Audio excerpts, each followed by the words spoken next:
जिस मुल्क में मुमलिकत खुदा दाद है पाकिस्तान में, जिसमें मैं आप हम सब पैदा हुए हैं,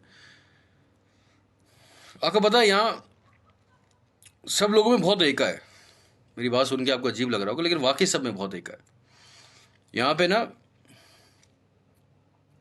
यकीन कीजिए, मुर्गी तक की एसोसिएशन है। चीनी माफिया, चीनी एसोसिएशन,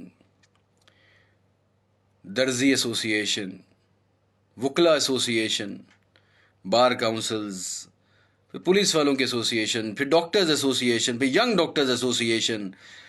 जरा सा इनको लगे ना इनके मफाद के खिलाफ कोई छोटी सी भी बात, कोई छोटी सी हरकत हुई है तो ये मुंह झाड़ कपड़े फाड़ रोड पे बैठ जाते। Dumper mafia association, truck association, container association, road बंद, हड़तालें, फिर ताजिर बरादरी एसोसिएशन। कौन सा ऐसा काम नहीं है जहां पर ये मफाद के लिए एक ही नहीं हो जाते। और ऐसे एक होते हैं कि आप इनके खिलाफ एक लफ्ज नहीं बोल सकते,